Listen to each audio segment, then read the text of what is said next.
Hey, welcome to the Build Your A-Team podcast, where the purpose of this podcast is to share how veteran entrepreneurs and business leaders build exceptional teams, uncovering whether their success comes from strategic analysis, intuition, or pure luck. Today, I'm really excited to have Yolanda Clarke on our show. Yolanda is a beast. I met Yolanda in the CEO circle a few years back, and she was one of our speakers. And she shared her story of her adversity, some of the trials and tribulations that she went through, and I really wanted to hear more about her and kind of her mindset on how she thinks about problems, how she thinks about building teams, and how to execute. So, about Yolanda, she has a litany of three-letter characters behind her name. She has an MBA, PMP, a CSM. She is also an Army Reserve Major and a military spouse of a Marine. She is the founder and CEO of Powder River Industries that started in 2016. Prior to that, Yolanda worked for 12 years at Lockheed Martin. After she transitioned from active duty, she managed global IT and cyber projects for them. And with Powder River Industries, I just want to highlight that she and her company have been featured on the SBA Success Stories, a three-time winner or three-time awardee of the Inc. 5000 Fastest Growing Companies. And she's on track for year number 4 this year. So congratulations, it's exciting. And she's been on numerous podcasts about how she got started, what she does. So that's really exciting to hear. I typically start off here with a general question. You have all of these accomplishments, you have these experiences under your belt. What do you think your unique ability is, like your superpower, Yolanda? Can we cuss on this Heck podcast? yeah. Fuck yeah. Um, my husband says that I have uh, a unique ability to, or what is it? He says I have my shit together more than most people that he knows, and I take that as a compliment from him because I think he's a pretty top-notch guy, pretty high performer himself. I can synthesize a lot of information from a lot of different places, um, put it together pretty fast, and find a way forward. I don't really suffer from analysis paralysis. I'm Mm. really good at decisions and just moving and not getting bogged down. Yeah, even before the start of this, I asked you a little bit about your success, the journey of your success, and you doing this without partners, right? You built this by yourself. You've hit roadblocks along the way, figured out how to go through them or around them or over them, and you did it all yourself while balancing family, being a military spouse, your Army Reserve career, like you're teaching right now at CGSC as well. I'm curious here, what allows you to keep it together? Is it just being super organized, or are you, as you mentioned, the just a decisive decision maker? Um, well, I'm not a. It's possible I'm maybe on the spectrum. It's not out of the question. Never been diagnosed, but I am really organized, and I do get very obsessed with whatever goal. Um, Okay. yeah, I think those are some attributes. Prioritizing too, like when you're moving all the time in particular, a lot of moves happened as I was a military spouse and my husband was getting further in his career and getting lots of Mhm. orders. So just understanding what really, really matters and what does not, and don't waste a single second on things that don't matter. I love that. I love that. the floor, if you will. You've raised the floor and you don't care about everything else and you focus on the priorities. I love Yeah. it. Can you tell us a little bit about River Industries? What do you guys do? We're an IT consultant. We serve US federal agencies and prime contractors who also provide similar services. And is it a certain a client set that you serve, or is it broadly across the DoD? We're going into our 10th year, so we've worked with a lot of folks. Our roots are really in the DoD, Department of Defense, the IC, and then we've moved into energy as well. We've had some engagement with civil agencies. That's kind of gone to the wayside, but strongest in mission support and infrastructure for mission support. Okay. What do you think you guys are doing really well in this field that allows you to grow this quickly and allows you to continue to scale? Um, there's a lot.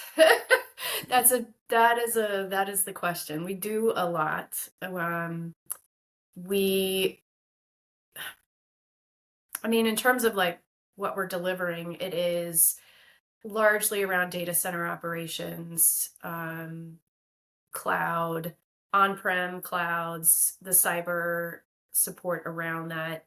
We staff really, really well. I think we hire better than average people. Mm, We support better than average people too, I think. mm. And they demand that. They won't accept less than that. And um, as we get into more complex areas, we baseline what we've done so that we can hand it off else and delegate. That is truly the key to growth, is being able to hire someone to replace you. That's, Yes. I think, a really good definition of success, so that our key leaders and our key thinkers, our thought leaders, can move forward into new builds, new capabilities, new territory. Yeah. So could you just share, after Lockheed Martin, what inspired you to just go off on your own, right? And then at what point did you say, "Hey, I need help. I need to pass some of this off to some people." And who was that first team that you brought on? Um, necessity inspired it. We got orders to a location where there wasn't a lot that I could do. I'd kind of hit a point in my career where the challenges that I needed to feel fulfilled were bigger. Mm, And there weren't many of those where we were stationed that were in my field or fields. yeah. And so the next greatest challenge, like I think it was entrepreneurship and being able to be flexible to meet customers or clients or partners where they were with the circumstances I was in life at the time. Um, I've always been inspired to support the the in my mind the heroes of our nation, the the men and women who take the biggest risks, and so to be able to support them and um, help in any way, whatever that might look like, was really a driver for me. So being able to, and I think even just in my, so I was prior enlisted and then I got commissioned. Um, in my enlisted days, I'm working with a lot of different people from a lot of different functional areas. Uh, the people who I found most interesting that seemed to have the highest job satisfaction were the communicators, Mm, the people who were involved in it, like the comm officers and um, the people connecting others. mm, Like they were the ones who were able to bridge time and space for people. And like that seemed very futuristic and like where I could see great stories unfolding. And so being a part of providing a way and means to keep people safe and connected, and improve that safety and security all around the world just was so inspiring to me. When you say these communicators, is it in all industries or all just people that can effectively delegate and manage people? And is that what you mean? What do you mean by that? It's really all aspects of communication, whether that's languages or the psychology of communication, listening, effective listening, Mm, the technology around it, the long haul communications, the cabling, the fiber, the copper, the satellites, the transmitters, the receivers, the towers, the like all of it. Like how and why do people communicate with each other for good or for bad, and understanding that good communication and bad communication is what conflict always is centered around, is some bad or miscommunication.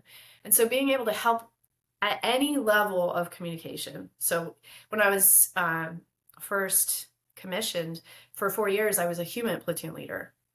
I had a bunch of communicators, right? They're hmm communicating in all different languages with people. That's communication. I My see. undergrad is in computer science. hmm That's communication, right? And you said it in you said you put it in an interesting way. You said that the people you thought were the happiest were these effective communicators, Hmm. Yeah, they're right? definitely like you could just see the spark in them. Like Mm, they were always moving, and there was never this moment of and I'm done with my job. It was, whew, okay, we had an effect. There was an outcome. What's the next one? What's the next one? What's the next one? how do you apply that now as the CEO, for your organization? What is your, I don't know, do you have routines to do this? Um, yes, and they evolve. Mm, So, s- and this may be relatable to you as a founder entrepreneur, but where you start and where you go and where you go and where you go, it always changes. And it also it's kind of a analogous to the military too. They're just like in the echelons of the chain of command. You have fire teams and squads and platoons and companies and battalions, and so there's a different mission at every level. And so the bigger you get, your mission kind of evolves too. You're hmm not responsible for the things you did when you were a smaller organization, but you're responsible for more. What about, okay, well, I'll go into a little bit about kind of the culture of your internal team and how you communicate there. But you also said, just going back a little bit, that you were good at hiring people, and you hired people that were, you said you're above average in hiring, and then also above average players work for you, right? Who were the first key hires you made during your entrepreneurial journey that really affected your trajectory? No, they affected my trajectory, but Mm, they affected my well-being. uh, the first was accounting. I don't enjoy accounting, and so not doing things that I don't want to do was really key to continuing to get mhm, up and get out of bed every morning. If I had to do accounting, I would stay in bed and we would go nowhere. So they affect cash flow and compliance. And then the next was HR.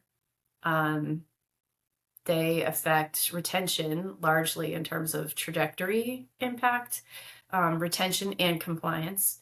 Um, I have a new role or roles that I'm really excited about now that I do think will fundamentally change our trajectory. In mm, my mind, I call them workflow bosses. mm, They have benign business sounding titles, like business systems analyst or something like that. But I have one on sort of our crown jewels prime contract where we do a lot. We have a lot of responsibility. And then also in the company. And they haven't started yet. So ask me in a year. Congrats. But yeah, one starts on the 1st of October and the next one maybe the 16th of October. And so their role is to observe and interview all our folks, including me, especially me. What do you see us doing? And then ask us what are you doing what I think you're doing? Is this what I'm seeing? Are these the tools you're using? Is this how long it really takes you to do XYZ? And documenting all of our processes and procedures. Once we have that data, we can do a lot with it. And I think that is going to really stabilize our operations, lock it down, allow us to do a ton of analysis, improvements, automation, measurements, incentives, compensation, communication, all the things, and allow us to know exactly where in our process map we can insert new capabilities. So if we're going to bring a net new capability in, who is it going to affect? Where in our process is it going to affect? How do we need to communicate around that with each other to smooth out the edges, reduce conflict, and then succeed? And then create processes and procedures for this new capability and have them plug into our overall framework for operations. What made you think that this type of role would be needed for you guys? All right, here, this is where I go off script usually. And I think maybe you Which think is great. no, Okay. sorry. You're okay. Yeah. So we're ISO 9001 certified. That is the international standard for quality. Lots of companies have it. And lots of big companies have these international standards and quality standards and blah, blah, blah certifications. And they hire people who have these titles of quality or whatever. But it's literally just checking a block. I don't know. I can't say for sure. I can, but my observation is most of the leaders don't really care about it. We care about, and I'm including myself, we care about delivery of our thing, the thing that gets us excited, the technology, right? It's like at the end of the day, I am a technologist. I love the technology. If I didn't, I couldn't do this every day. It's what gets me excited. But there's all this other stuff we have to do well or the company doesn't succeed. And this is one of those. So in ISO 9001, you're supposed to have a quality management framework and a manual for that, and you're supposed to have processes and procedures. Well, okay, that's all just mostly lip service in most companies, but you know this from being in high-performing teams. High-performing teams have a tremendous amount of process, and you practice that over and over and over. Thousands of reps. And that's how you get that muscle memory. That's how you get to be really, really good at something. That's why you can be trusted when you get out in a dynamic, complex environment where the conditions are not controlled and you don't know all the variables. You can trust yourself and each other in how you're going to react because you're all trained to a certain standard. And so your problem solving skills are going to work with the information and the tools that you know, and then assimilate it back into frameworks where you have some predictable outcomes. And that's what I think builds a lot of trust and expected predictable outcomes from teams working together. That's super interesting. So it sounds like to me that you're taking what many companies kind of just finger drill, right? The ISO 9001, 27001, these set of processes that they need to have standardized, and a lot of these companies may not really have it, actually running in their company, but it sounds like that's what you're trying to live that.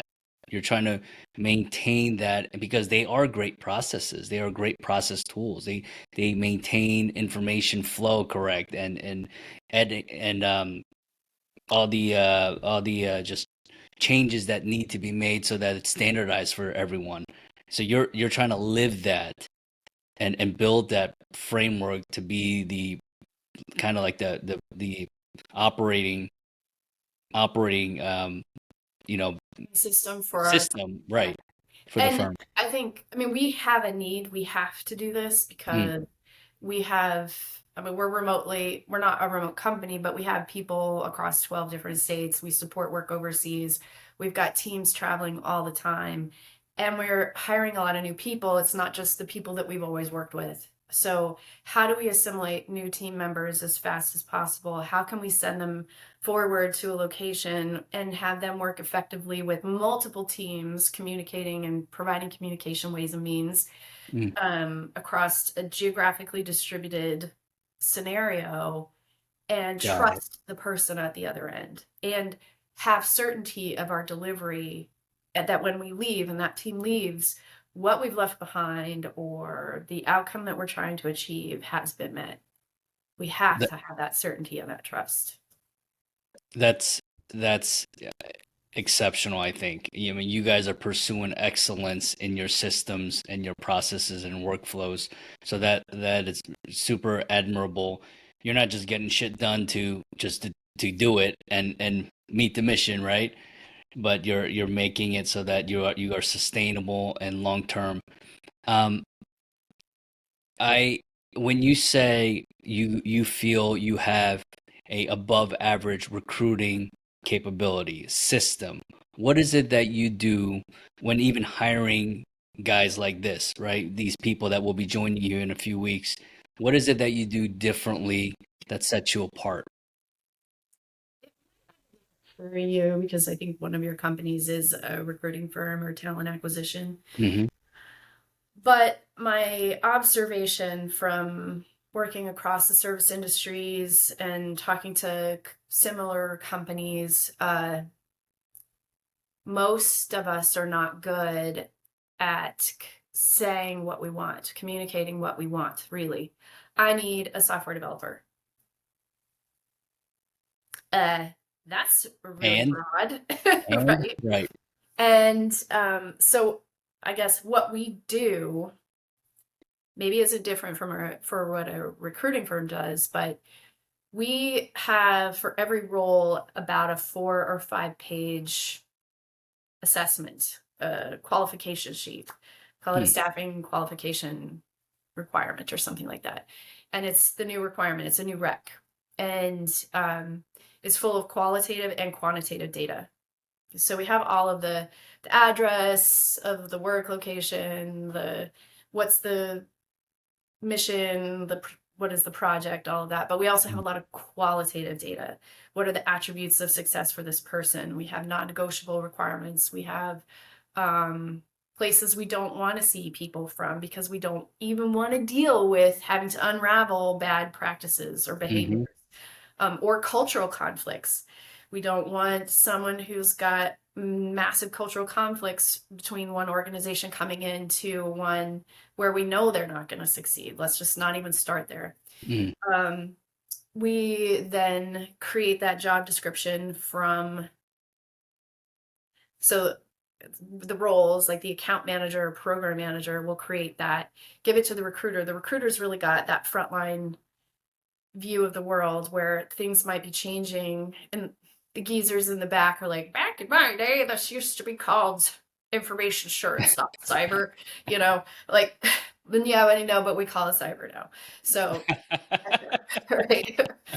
um, and then the recruiter modifies it, polishes it up, puts it out there. That same job description comes into the offer letter. We also set KPIs at the beginning in the qualifications so the recruiter can tell the candidate, this is how you will win at work. Hmm. This is how you keep score. This is how we keep score. There is a score. You have to put points on the board. If you don't put points on the board, you go home. You don't get to play. You get the Hmm. bench for you. So we take that all into the offer letter. The offer letter maps to our employee handbook. And both the handbook and the offer letter are reviewed by labor attorneys to make sure that we're compliant for federal and local and state requirements. and our core values. Core values are in the qualitative data. And then we ask interview questions based off all this. It maps to the job description, it maps to the offer letter, it maps to the handbook. We then put that in the performance management, which we do every 6 months. You could do it more frequently, but we do it every 6 months. And then we measure your KPI over that 6-month period or a quarter or a month. And we're giving you feedback all the time, whether that's weekly or monthly, depending on the KPI. We're telling you, you made it or you missed it. Why are you missing it? You missed it 2-3 months in a row. What's going on? Let's get to the root cause.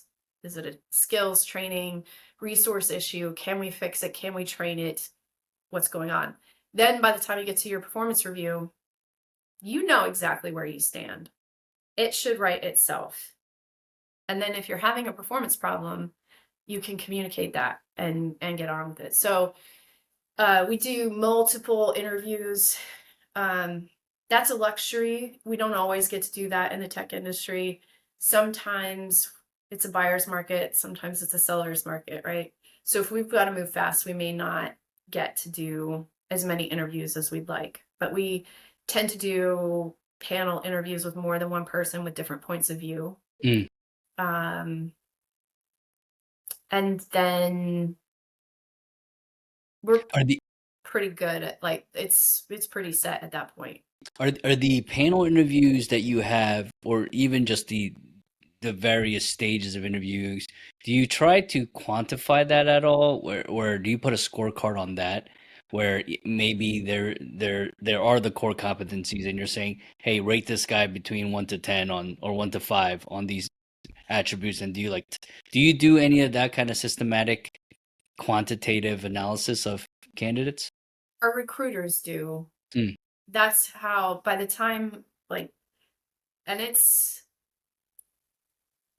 a hustle too. I mean, my best recruiters were football players and they played offense because they're just like, go, go, go, go. And they're not broken by getting knocked down. They pop up. Do it again. I wish you would. And so they do the scorecards. And then by the time it comes into our management area, they will have sourced hundreds of candidates and necked it down. I mean, my recruiters will look at 100, 300 candidates in a day for one role, and then narrow it down to 10, narrow it down to 5, narrow it down to 3. We might look at 3 to 5 candidates. We'll never make a decision unless we have multiple candidates. I'd rather not hire someone and have a rec unfilled. I will leave money on the table than to hire the wrong person. There must be a story with that. You must be a story there. Yeah, a bad hire is worse than no hire, right? It is. So it's the process in itself, it's very similar to what we do, and we heavily focus on the very beginning, like you do. What is the target, right? What does right look like? And you have to really define those metrics and those qualitative factors as well. How do you work with clients? Because many people may not know what is winning. Like they may not be able to define for this,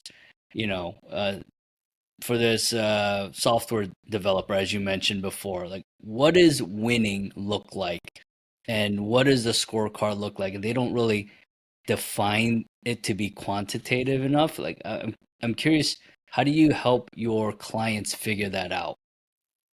Might be a product of the fact that we're in highly regulated spaces. Got it. We're in tech spaces.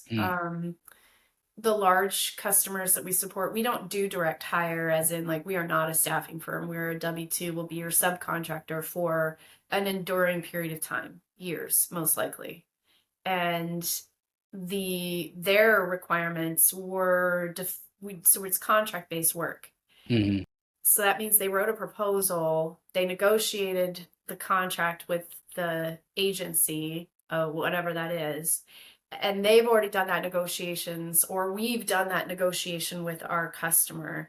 And then it's literally in a contract. It's not Okay. subjective. It's not rocket science. Okay. I mean, it is actually sometimes rocket science, but Yeah. but it's Fair. not subjective. It's 100% knowable and mappable back to a contract, which I love. Right. Yeah. Right. Okay. So that's the difference where from your space and many of the roles that we search for, it's not clearly defined, right? And we have to help with that process, which is a business and analysis process in itself to figure that out for the client. Can you tell us, did you have a story that popped into mind about no hire is better than bad hire? Question you had asked before, it kind of, I think you'd asked something about like, what do you do if you make a bad hire? And you don't know. I think the thing I learned about it is even when it might seem like a good hire on the surface, people do change. And people may behave different in different circumstances than where you may have heard of them or known them in a previous life. And then it gets more complex when you're working with a team. If it's just you and them, it can be maybe a little bit of a faster process to work that out. But if you like, the one story I'm thinking of is we had this scenario. The guy was brilliant. He's super, super capable. He can deliver. I mean, the guy can practically, build and operate technical designs all on his own. He doesn't need a team.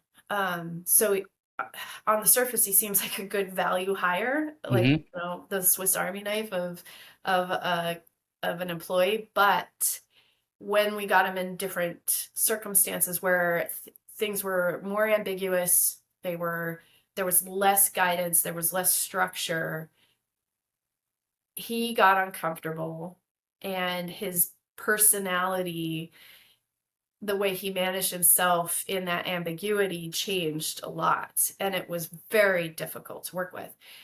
He wasn't a direct report to me. He was to one of my managers, and the manager had worked with him previously in a different organization, and he continued to only see the good. I'm like, oh, okay, all right. And it was okay because he kind of worked by himself most of the time. But as the team grew and more people joined and more people had to engage with him, their voices and that bad behavior started to become more evident, and the bad outweighed the good for the manager. We talked about it more than I think either one of us wanted to. And then we just collected the behavior, categorized it, because it's going to pool into something. It's going to be timeliness or communication or values conflicts, or there's going to be a definition of what that behavior trend is. Then you can communicate about it and say, hey buddy, you are this way. You're always late, or you're whatever.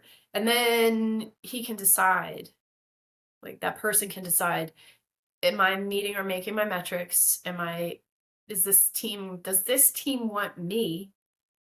And in this case, he chose to leave because he was probably the wrong person in the right seat, if you're familiar with the EOS framework. And he realized that he wasn't the right person for that seat anymore. And so he made the choice. That doesn't always happen. And so you just have to be prepared to go the distance with someone. And then just for the word of advice, don't do this on your own because you could be wrong. So I always, when we get to that point with someone, I have our attorneys check it. Like, hey, here's the evidence, here's the scenario, here's my thoughts. Am I wrong? What's my standing right now? Am I good to go? Or do I need to change something about myself, or do my company or our behavior or this manager or whatever? If so, what is that? Give us that guidance. Allow enough time to let that prove itself, from an evidence perspective. And then if you're still not right, you have to take action. Because nothing, like if you have high performers on your team, in my opinion, nothing kills their spirit more than watching an underperformer receive the same incentives and compensation they are. You cannot let that continue. Yeah, I want to just harp on that moment. It's the individual. Yes, individual could be, I guess, barely hanging on and hitting the minimum of standards, but the impact that his or her actions have on their coworkers, and hence the whole team's performance drops. I mean, that's tremendous. And this is why you need to be decisive for the bad apples, right? What and you take it a step further and you actually bring on the attorneys to make sure you're compliant, and then you provide a roadmap for performance and change. Um, so having a bad hire, it's not just about the recruiting aspect of it. It's the onboarding and feedback and the coaching aspect that needs to occur continuously. That's the difference from the military. Like in the military, I mean, I'm not gonna lie, there were more than one time that I did have to go to attorneys just to be like, I think this might be IG level. but generally you're not in that situation in the military. But in the civilian world, that's a different environment altogether. And you don't have a UCMJ that everybody knows and understands. You have a lot of complexity across from state to state, and you can't know it all by yourself. Fair.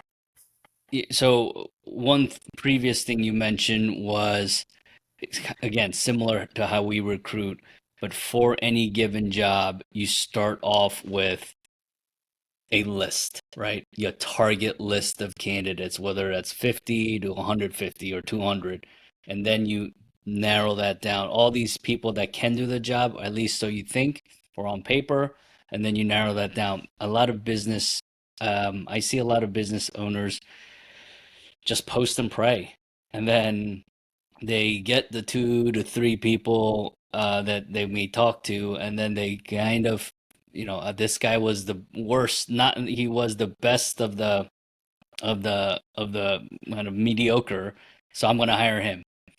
And it's having it so that you're very clear on expectations, and then very clear on just the types of people that can go actually headhunt for them, and then narrow that funnel down. I think it's absolutely critical. Um, with your comment on just people change, right? Yolanda, I see you and I hear you to be not just focused on excellence and taking action, but compassion, right? You have compassion. You've had probably a fair share of good or bad leaders during your career. I'm curious, what made you enlist in the army in the first place? Like, what was your mindset like? What was your upbringing like to put yourself out there like that? Is it deep? Long time ago, I gotta think about that. It's a number of factors. Math and just the practicality of it. There were a lot of Mm, things I wanted to do. There were a lot of things I was curious about in the world. I grew up in a rural part of America. The internet still struggles to reach it. And so I just didn't know what was out there. I didn't know what was out there, and I had no way of knowing how to get myself to any of these other things. Like mm, I couldn't I truly don't think I could have just gone out on my own and connected to something good or trustworthy or um, as big. And so the military is a massive organization. There's structure, there's rules. Um, it's it's got instructions, for goodness sakes. It comes with mhm. instructions. So that appealed to me. And then all the other things I was curious about I could do when I was older. The military has a time limit on it. You've got an expiration date. You can only play when you're young. It's not for the old folks, right? You can say Fair. that now as one. Yeah. But yeah. And I don't think I grew up. So again, I think you asked about upbringing earlier. I grew up in a very austere place where everyone is independent. Everyone contributes. Everyone works. Everyone helps with everything they have, any way they can, for as long as they can. That's just how people survive there, right? And so that was not a foreign concept. Hard work was not a foreign concept to me. Working together, working with people, working on teams towards some outcome, not a foreign concept. And then the fear, I mean, there's bears and lions, and I had uncles who were in the Hells Angels. So when I was young, I was not always around the best elements of society, but I didn't know better or any different. It's just loud. Like, these motorcycles are loud. But so I guess like my fear tolerance of, like from wild animals to criminals, like, okay, it's just a day, but we still got to put food on the table and shoes on our feet, and Wow. Okay. So with that background, I mean, you joined the military and you kind of figure things out and learn on your own. I'm curious, like for business then, right? What is it that you learn from in business to go through and realize, aside from your own mistakes, but realize like, hey, I need to have, a team of labor attorneys, and and I need to have to solve this problem. I should consult XYZ, or think about this for my. I should pursue an ISO. These types of business challenges or questions. What was there to mentor you through that, or how did you learn that? I think again it's the curiosity of like when you're in an austere location, your mind wanders and you just learn to ask a lot of questions about solving problems and moving things forward. I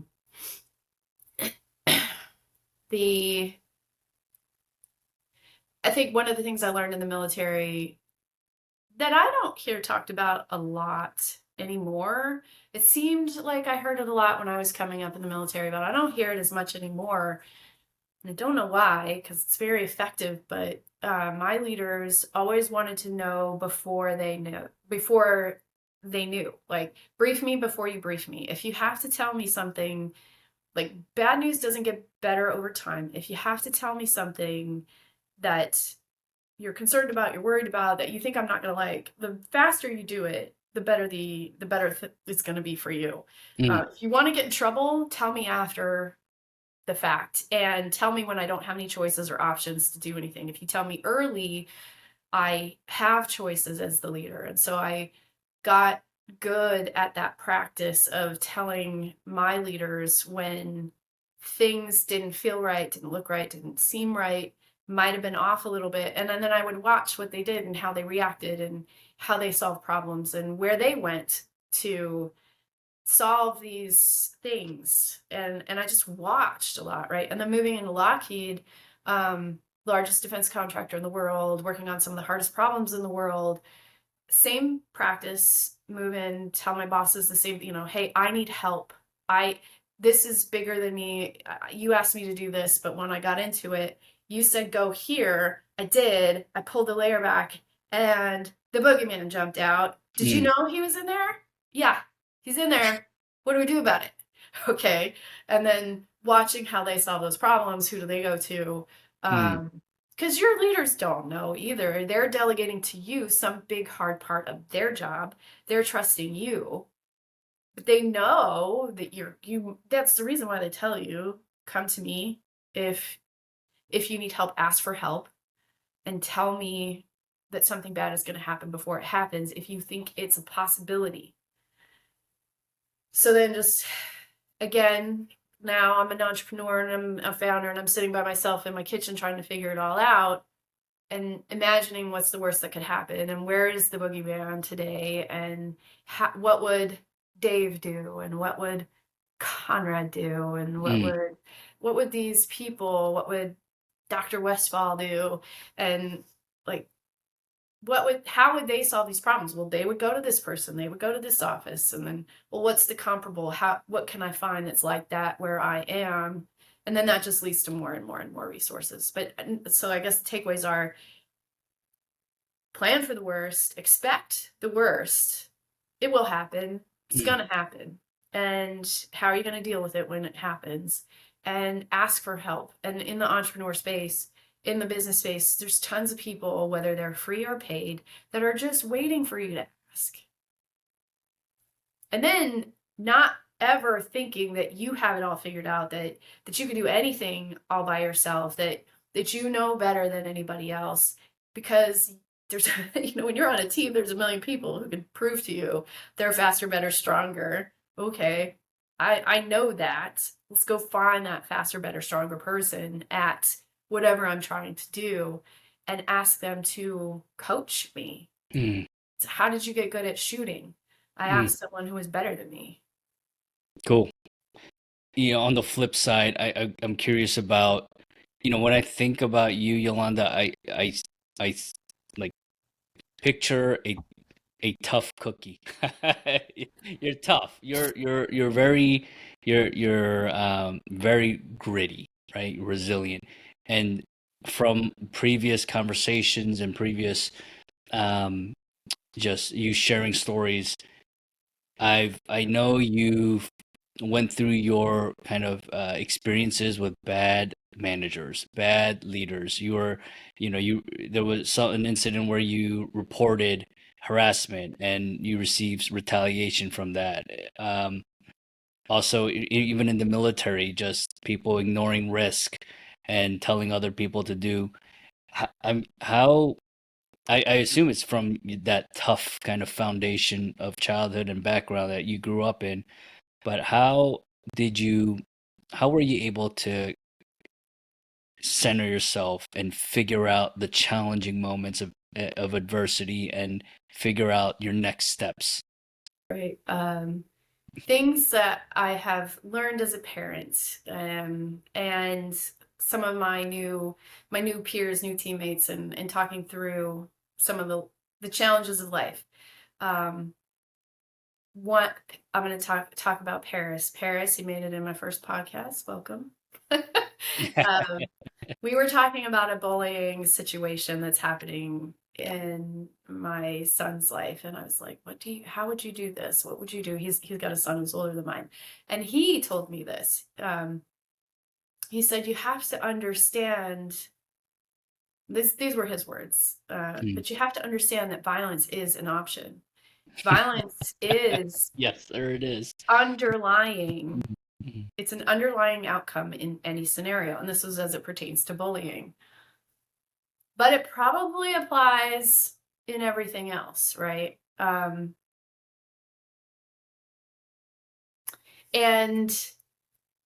I mean, the scenarios I think you're talking about are just to quickly summarize a couple of them for context.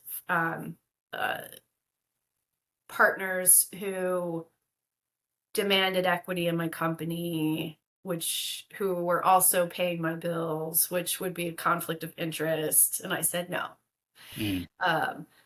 Leaders who ignored very dangerous concepts of operations and just ignored all advice from subordinates and peers who were saying all of the activity around this area is a bad idea. If you go there, bad things are very likely to happen. Are you willing to accept those consequences? And I guess the answer was yes. And I hope that he can sleep at night, because I don't think I could if I had made that decision. Unless I'm there. as it pertains to me and my background and where I came from, you can't be afraid to fight. You can't. I mean, if you're going to join the army, if you're going to be on the ground, if you're going to pick up a weapon, if you're going to carry a rifle, you have to be prepared to use it. If you're going to be an entrepreneur, if you're going to step into a business ecosystem, you have to be prepared to do the job. And that job is the good and the bad. It is the easy days and the hard days. And is it the Navy SEALs who say the only easy day was yesterday? That is the only easy day. Yes. So I do think, and I don't think you're, from us, the legs around here in the Army, that like you're not used to hearing like, but you have. This is not 1980. This is it's asymmetric every single day. The threats are real. If you're not willing to accept the threats, if you're not willing to do the work, to do the job, you have to be willing to accept those outcomes too. And not making a decision is sometimes the worst. So sometimes you have to fight. Sometimes you have to defend yourself or the people around you. And so that's what I choose. The intestinal fortitude you have, that's I love that Paris said that.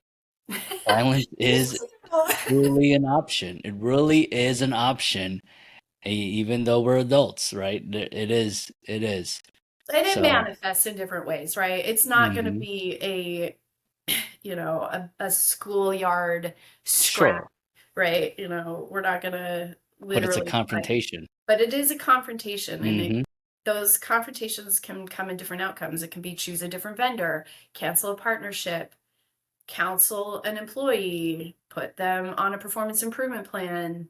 If you're like, you will not avoid conflict. But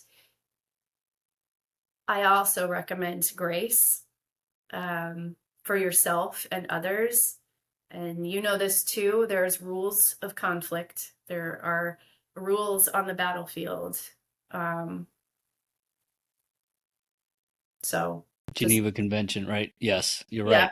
Rules of engagement, right? Of course, there are rules for sure. But know that you don't want to burn bridge, right? That's where the grace comes from. Like, you can still fight well. Learn to fight well, and give yourself and others grace. Don't burn that bridge. It might not be that this partnership is for today. Your timing is off. Maybe 3 years from now we'll be better partners.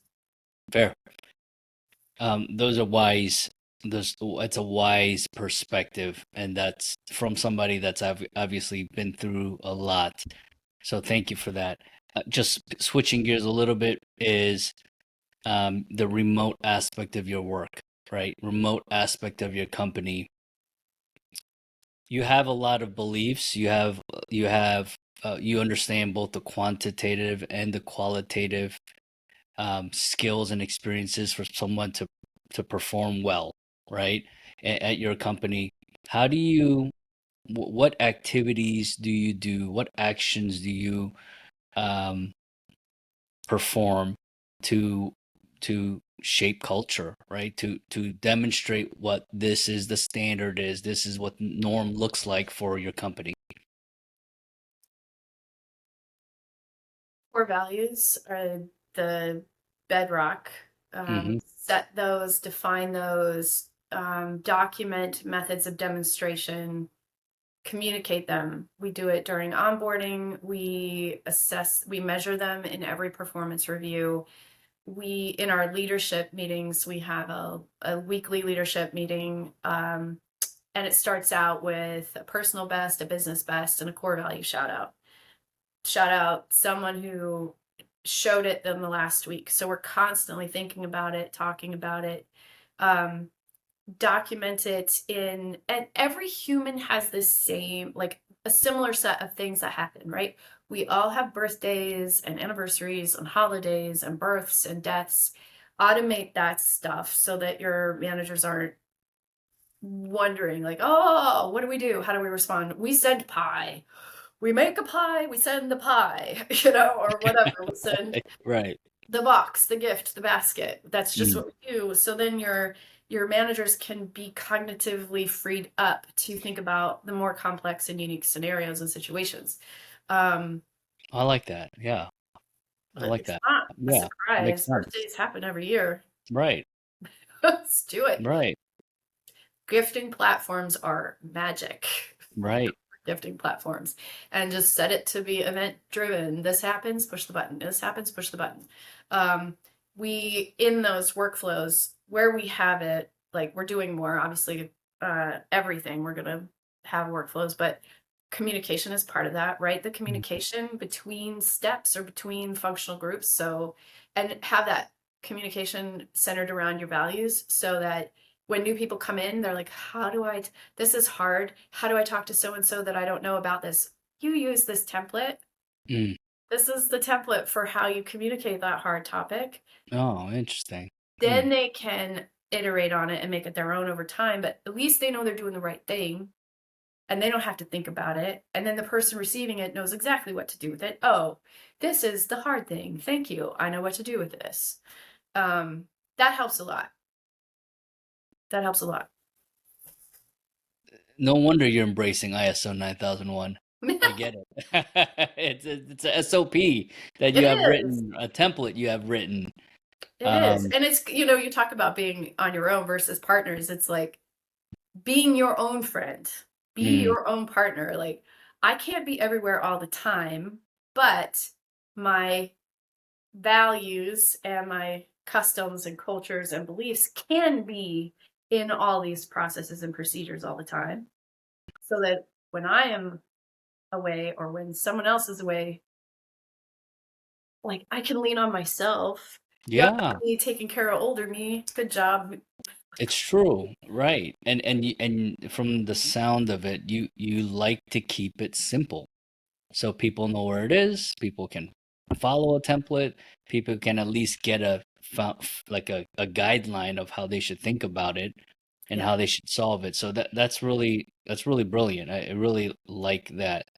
And even with your, automated, right? You said push the button, but you still want to, you're still showing that you are thinking about the client, right? You're still or your employee, and you're still caring for them.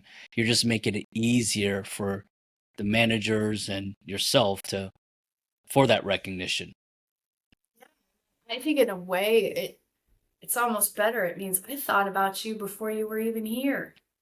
Yeah. I knew you were coming. I knew this could happen and I planned for it. I got you.